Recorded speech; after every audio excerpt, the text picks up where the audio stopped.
we're going to dive into Project Europa a little more today. So I got the team here, and I think everybody probably just wants to start off with learning a little bit more about you guys, who you are, what are the team members, what are their roles. Cool. Well, I'll take that one from the rip, shall I? Yeah. I'm Ginger Chris, otherwise known as Not Ginger Chris on Twitter.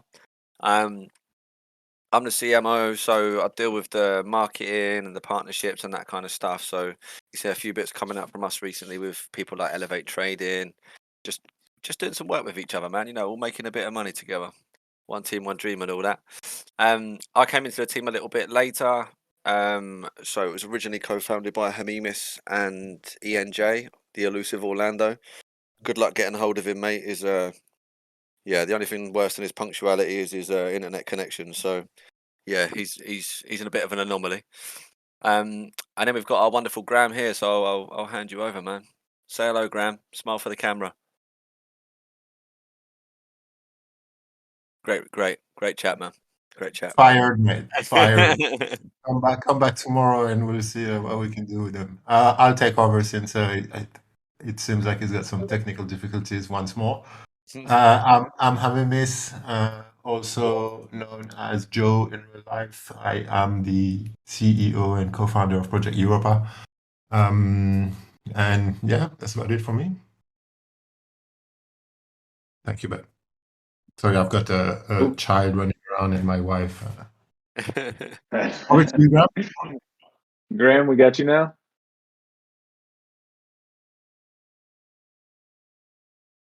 No? Yeah, must be having some mic issues. We'll try to bring No, it back up. Graham is our lovely community manager. So he handles a lot of the communication on the Discord. He's in charge of sort of all the moderators and all that sort of thing, and is sort of our very own mascot at Project Europa. We like to use him on a lot of the graphics and the announcements because he's got a lovely little face. He does have a lovely little face, man. You're absolutely right. All right, cool, man. Appreciate the team intro there. So, Crypto Lord, you want to start on a few of those questions? I guess we just kind of need to do an intro to your project. What chain are you guys on? We are on AVAX. Okay. And y'all already launched, right? Or have you? No, actually, we've just announced that we're launching on Friday. Oh, okay. So we've done our whitelist allocation. We've done a public pre-sale. We've sold out that pre-sale in about 90 seconds. We've been building the project for quite some time already now, so we're pretty happy that we're finally getting to that launch day. Although the markets could definitely be in a better condition right now, but what to do? Yeah, exactly. Well, if you could kind of give everybody a brief explanation of your project. I went through your white paper and everything. Looks really interesting. It's pretty interactive. I can see how people could possibly get a little confused, but it looks like it's actually probably a pretty fun way to do things. So yeah, if you could kind of explain the whole system of buying NFTs, getting into the protocol, all that kind of stuff. Yeah, absolutely. I'll take that one, Chris. You crack on, mate. You crack on. I'll sit here and enjoy my whiskey. You do that, mate. You do that. So basically, we're a passive income protocol, but we try to be as interactive as possible. And then what we also do is we want to bring in as many different branches of the crypto world into our little DeFi project. So we have a few different things that differentiate us and make us very unique from any other sort of DAS in the space at the moment. And one of these being the NFTs. So we do incorporate NFTs, but we don't use them as sort of something that you lock your liquidity in. We basically use them as a passport just to sort of interact on the protocol. So because we don't have any sort of maintenance fees and all of that, we want to be as transparent as possible to where the money goes. So we don't want people to sort of pay monthly fees and all of that crap. So basically, the NFT is like your lifetime pass to be able to interact on our platform. Now it's actually really cool because we've already launched the alpha, we've already launched the beta, so we've got like a limited number of users that have already experienced the platform, and we've built our very own minting platform where you're able to sort of swap all the components of your NFT to really build your own. So that's something that's quite cool. I think it's quite gamified. With each component, there are perks and boosters that are tied on there that are obviously going to affect the minting price, which is all displayed live right there on the app. And these, for example, you can get like cooldown reductions, or you can get like discounts on your collectors, or you can get a boosted reward NFT. So as soon as you mint that, you're able to sort of have this as your profile picture or passport on the protocol, and all these rewards are applied through your interactions on the platform. So that brings me to the second pretty innovative thing that we're doing is we have built-in cooldowns. So we did that to sort of prevent whales from coming in and buying like massive bags of investment and locking their liquidity, and then like being able to quite literally be dumping on everybody else from the start. So you have to progress through our ecosystem. So you have to sort of come in and play the investment game like everybody else. So you come in and you start building collectors with your NFT, and then you're locked behind cooldowns before you're able to sort of keep going forward. Because we found that one of the major flows in the current space is that people are able to come in and then dump a huge amount of money into a project and then basically use everybody as exit liquidity. So we want to keep it as fair as possible. And it's proving already that this has been fixing a lot of the existing issues. Gotcha. Okay. But yeah, I was looking through it, and it definitely sounds pretty kind of fun and interesting way to do things. How much is it to mint one of your NFTs? So if you want to mint one that will just basically let you interact on the platform that has absolutely no boost tied to it, it will cost you $50 in AVAX. Whatever the price of AVAX is at the time being, it will be the minting price of that NFT. And then if you want something that's fully decked out and that's giving you, a certain amount of cooldown reduction or reduction in your collectors or extra rewards, the price can go up to $5,000. Oh, wow. And yeah.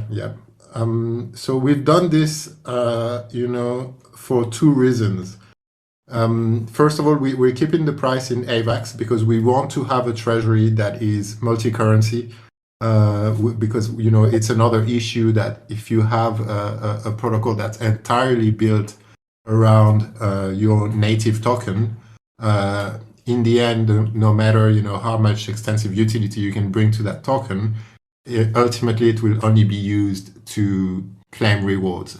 So that's going to affect the price in the end. So that's basically one of the many sources of revenues that we have that's going to come and supplement that treasury with a different cryptocurrency. Gotcha. See, so you mentioned your treasury. What kind of breakdown on your taxes and all your selector cooldown fees and stuff like that? How do you break that down into what's going to your treasury, what's going into y'all's obviously y'all are going to take a few fees. You can't work for free. So what's kind of y'all's fee structure and all that kind of stuff? And what's going I in your mean, treasury? It would be quite extensive to go through all of that. I think if you and I encourage everybody to have a read through our white paper because it's quite well designed and it's easy to digest and it's a bit different from what you see in the crypto world.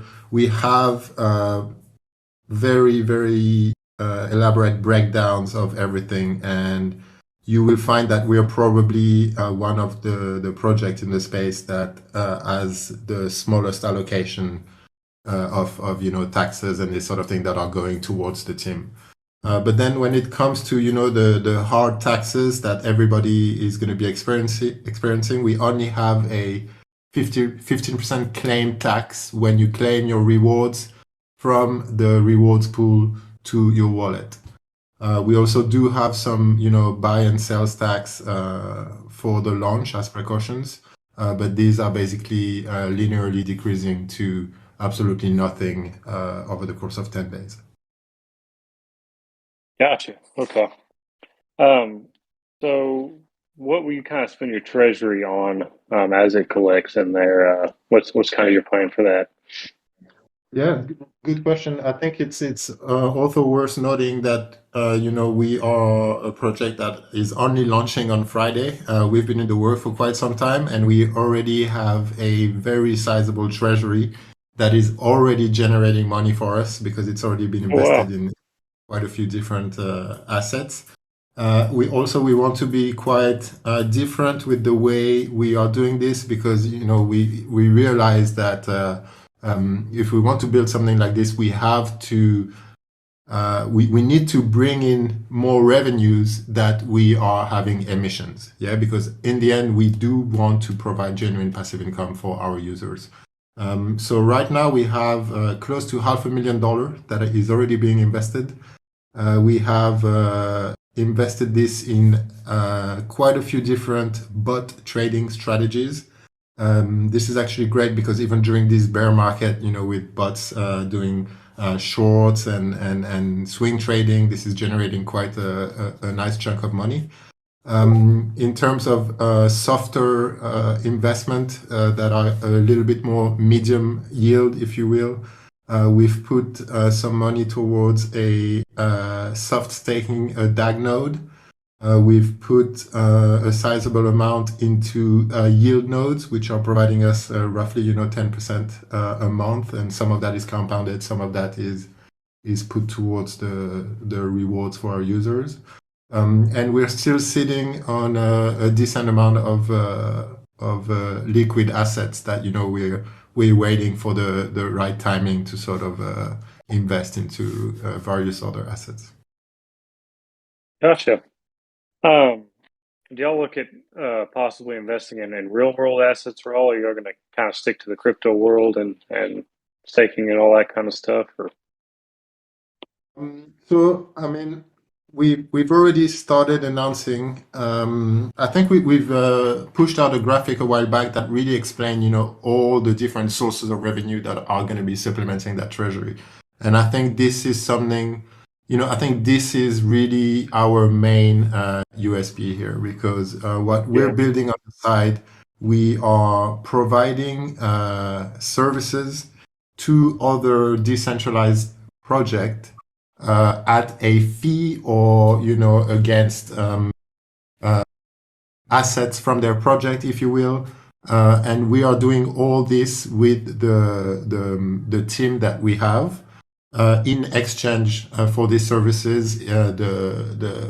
The payout, if you will be distributed majorly to our treasury as well. So it's not really considered real world assets. I think we're trying to keep this as decentralized as we can. Until we feel that there is like some real opportunities in the real world to make some serious money, but we are providing a lot of services that are not part of the protocol that are actually providing revenues for our users. Perfect. All right. So in y'all's white paper, y'all kind of went over what y'all call variable cooldown dynamics to kind of ease sell pressure for node programs. Can y'all kind of go over that a little bit? Yeah. So like I mentioned earlier, I think the cooldown is something that's like super innovative, and I think it's something that will really show a change in terms of selling pressure, just because forcing our users to sort of exponentially grow instead of being able to come in with a massive bag at the very start is going to prove that as everybody Okay, at the same time, the sell pressure will be significantly decreased. Now gotcha. we do have the option for someone to come with a big bag and buy like a higher tier collector, but this is going to cost him a crazy amount of money. I mean, you would have to be quite ballsy to go for something like that, because if you look at the ROI that you'd be looking at, not even the ROI, the return on token, because we haven't seen any price action yet. The return on token, if you decide to pay the massive tax that we put for anybody trying to buy one of these planet collectors, you'd be looking at probably about 450 days return on token. So you're better off starting from the bottom and working your way up like everybody else. Yeah, and now to kind of breach that subject, what is kind of the estimated daily APR of these collectors and stuff? Just starting out without building them up. Yeah. So again, we've decided to go with something that's a bit more a bit more on the lower side that what the average degenerate project does here. For example, for our entry level collector, the tier 1, you would be spending 10 orbit, and you would be getting 0.075 orbit per day return on that. Gotcha. Okay. So another cool thing that we have is that you can actually merge your way up, and that's at no cost. So if you do manage to get yourself 10 of these tier 1 orbit collectors, you will be able to merge these behind an extra cooldown into a tier 2 that's going to increase your daily return. Gotcha. And y'all got limits on how many collectors a wall can hold, right? Or am I mistaken? Yeah, so we have two limits on the protocol. Obviously, we as much as we want to grow as big as possible and be like a huge market cap, we realize that in the end, sustainability and being able to maintain a certain price action and being able to pay these rewards consistently is still the main goal here. So we do have a limit per wallet. And again, it's great because of this cooldown feature. It would not make sense for someone to try and come and play with 2 wallets, because you're only like slowing yourself down like ×2, if you see what I mean. So we have a limit of collector per wallet, and then we have a limit of users. So this is, we're monitoring the statistics and obviously the emissions versus the revenue. And the way that we will cap our users is basically by stopping the minting of the NFTs.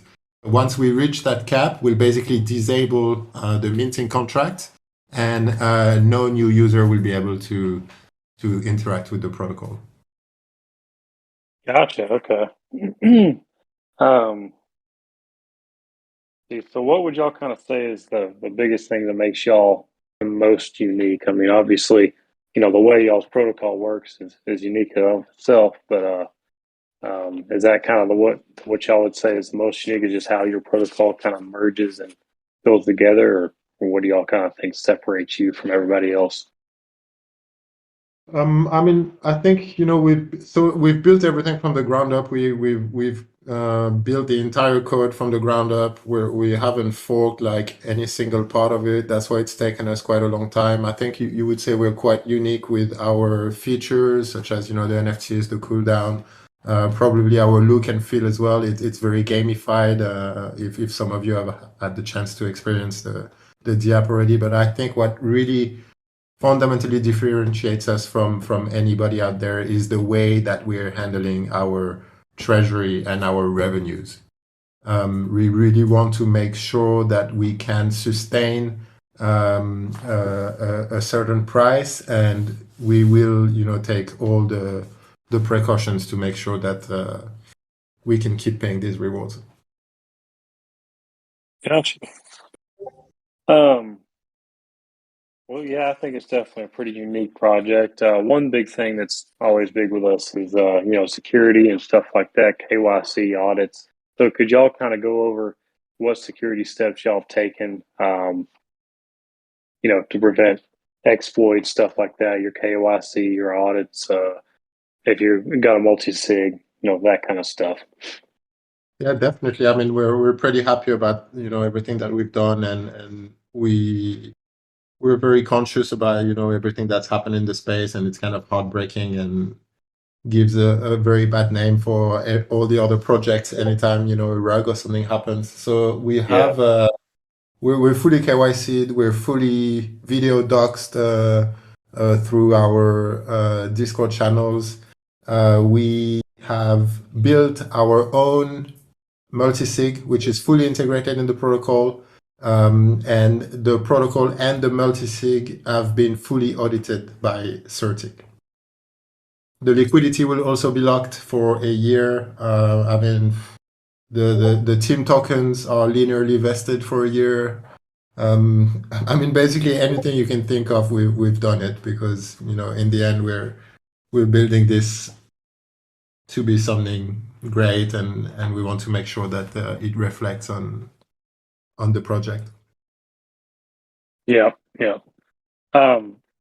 And I missed. Did you say you KYC'd with somebody? Sorry, I missed that part. Yeah, we did KYC with Assure. I mean, Sure. Okay. Yeah. Whatever I'm not a big believer of the KYC, but we've done it anyway. Yep. But I think so what we're trying to do as one of these services as well that we're working on. I'm not sure if Chris will let me talk about it too much, or You could talk about vetted a little bit, man, unless you want me to jump in. yeah, I think why don't you jump in? Yeah. Give your mouth a break for once. So, so yeah, I mean, following not necessarily our experience, but just the shared experience of the space, let's say, with KYC and with existing protocols and existing offerings, the whole process is a little bit clunky, right? So you kind of just get added to a group. You send them some money. They take a photo of your passport, and that's kind of the end of that. And in terms of security, as we've seen. How many projects have we seen in the last 6 months rug for $1 million, $2 million, and then that's the end of that, And they're boasting an NFT from one of these offerings saying that they've been KYC'd. So people have lost trust with KYC in the space a little bit. That's the general feeling from us anyway. So our offering, being vetted by Europa, is looking to overhaul that really and just change the people's opinions on KYC as a whole. And at the core of that is consequences. So we've kind of built the entire framework in such a way that if you are a malicious or bad actor, or you've got ill intent, then there is absolutely no reason for you to KYC with us, because it won't be very nice for you. in as nice a way as I can put it, it won't be very nice for you. We'll roll you up in honey and we'll feed you to the ants. Yeah, that'll be coming out real soon. Yeah, we're hoping that we can change the rhetoric on KYC in general. We've got a whole bunch more coming as well, which I'm sure will keep some people on their toes. So yeah, just stay tuned to the Discord, stay tuned to the Twitter, man. It's worth following us for sure. Yeah, absolutely. All right. Well, I think I've pretty well gone over you guys' white papers, security features. Y'all pretty well explained how y'all's protocol work. Is there anything else that you think I've missed or haven't asked about that you want to explain to the community before we come to a close? I think maybe it's worth mentioning that we released our first mini game yesterday, and it's been quite a hit with the community. It's right now it's in a free to play practice mode, but we'll be airdropping tokens to some of the highest scoring players or to during some little contest that we're doing. This will eventually, shortly after launch, we'll build smart contracts around it, and it's going to become a pay to play game where you will be able to earn native token through a variety of different interaction with the project, and we intend to be launching a lot more of these mini games throughout the duration of the project. And again, this is just another extra source of revenue for the treasury. It also creates a great token utility, so I think it's something worth mentioning. We haven't launched yet, and we already have these out.